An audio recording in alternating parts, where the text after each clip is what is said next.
Hello everyone. So we are on Unit 1, Day 3, and we're looking at Learning Target 3. This is our last learning target for this unit, so that means our unit exam is coming up quick. Alright, let's jump into it. So, first thing, we're talking about SI units, and these are your base SI units. You saw these in your notes through the slides, and hopefully you've seen these in science before, and you're really comfortable with meters, kilograms, seconds. Now, a derived unit is just a combination of those base units.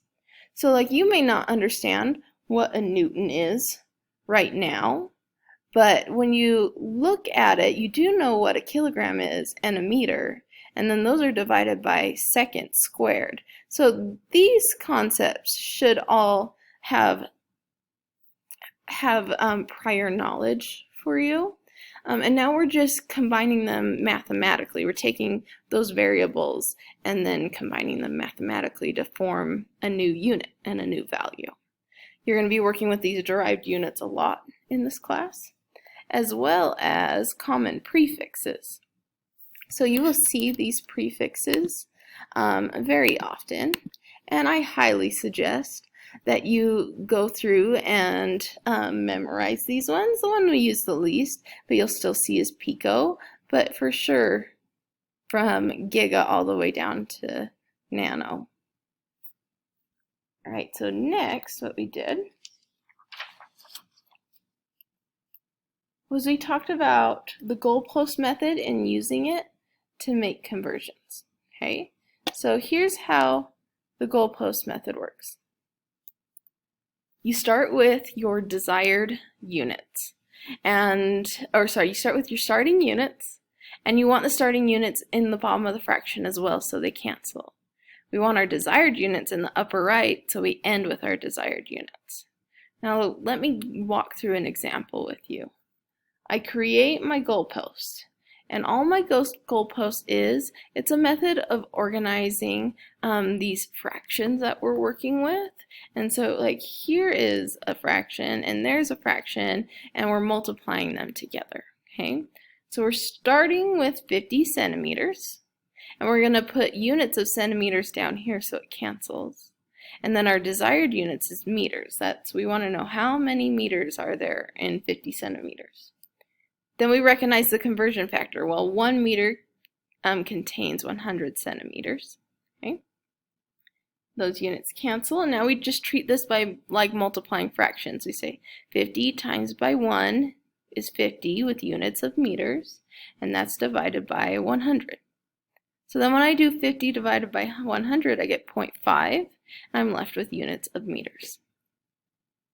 All right, let's work through a couple of these together. So,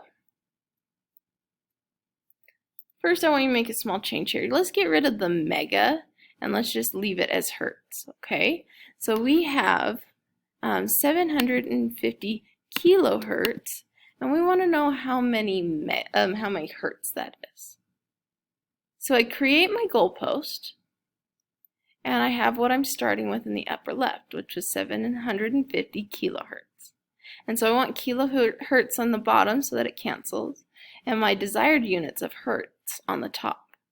And then I remember this conversion factor. Well, kilo is 1,000, so 1 kilohertz is the same as 1,000 hertz.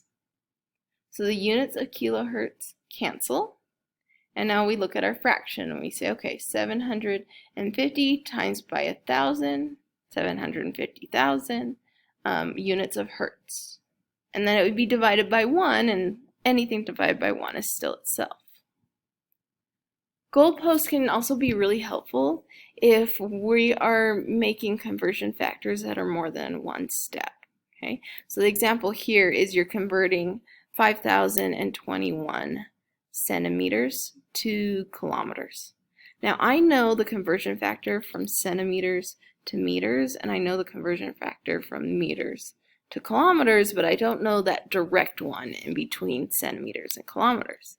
So we can work with that within our goalpost. So here I'm starting with 5,021 centimeters. I want to put centimeters on bottom so it cancels. I know what the conversion factor is to meters. Then I want to put meters in the bottom so that cancels. And I have my desired units of kilometers in the upper right hand. Then I recognize what those conversion factors are. I said I know 1 meter contains 100 centimeters. And I know that 1 kilometer contains 1,000 meters.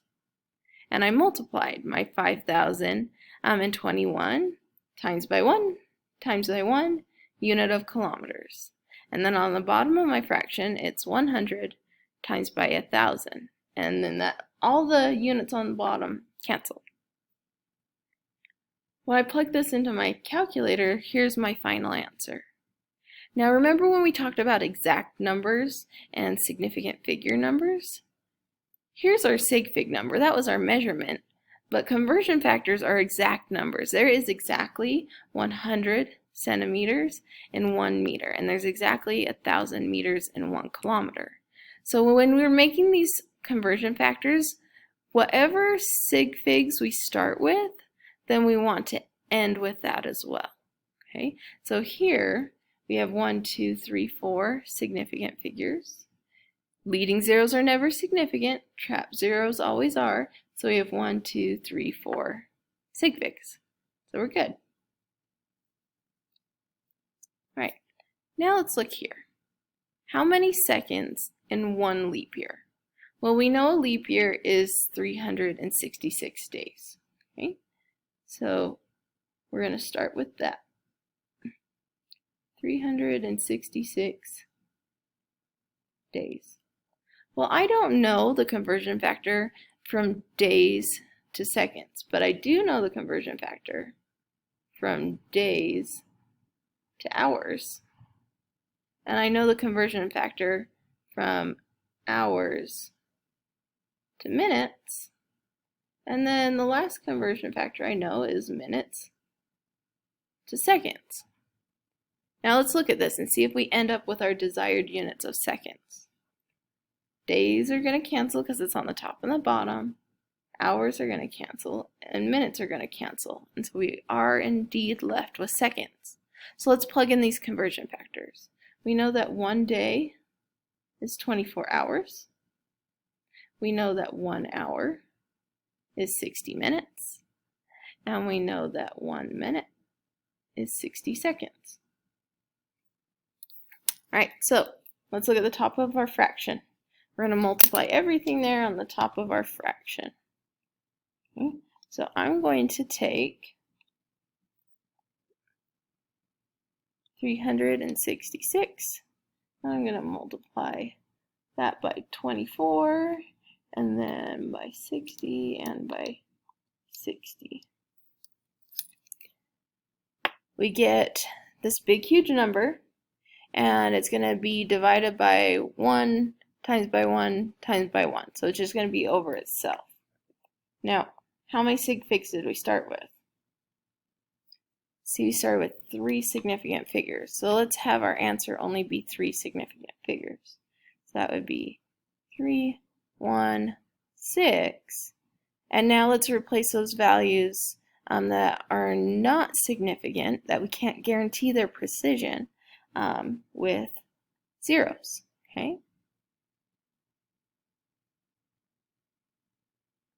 Now, if it's easier, this is units of seconds. If it's easier, let's convert that to scientific notation. So we have 3.16 times by 10 to the 1, 2, 3, 4, 5, 6, 7 seconds. All right, let's look at this last one. Convert the speed from meters per second to kilometers per hour. All right, so we are starting with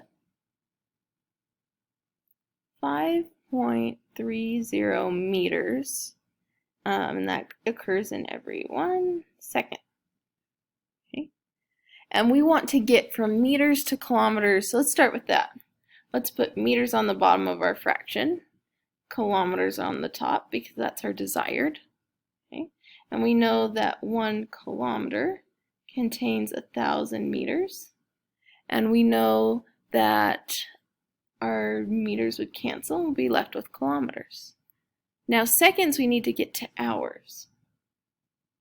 So I'm going to put seconds on the top of the fraction so that it cancels, because here we have it on the bottom and the top. And we're going to go from seconds to minutes, because I know that conversion, and then from minutes to hours. Okay? So 1 minute contains 60 seconds, and 1 hour contains 60 minutes. All right, let's cancel the units that apply. So kilometers, oh, look at me canceling what's not there. Kilometers we keep. There's nothing it cancels with. But seconds are going to count with these seconds on the top and bottom of our fraction, and then minutes are going to be canceled with minutes. So I'm going to grab my calculator again, and now I'm going to look at the top of my fraction, so 5.30, and multiply that by 1 times by 60 times by 60, and we have 19080 units of kilometers divided by 1 times by 1,000 times by 1 times by 1, so 1,000 hour, because that's the unit we're left with. Okay, so let's divide those two numbers, and so you'd move your decimal over,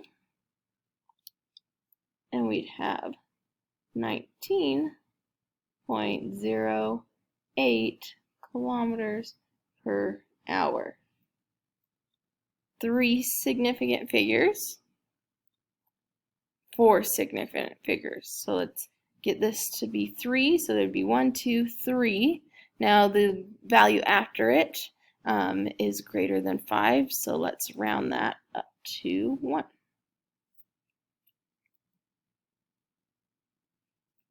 Okay guys, so now on the next video we're going to look at unit analysis. Okay, so take a break if you need to, head on back, and let's finish up learning target number 3.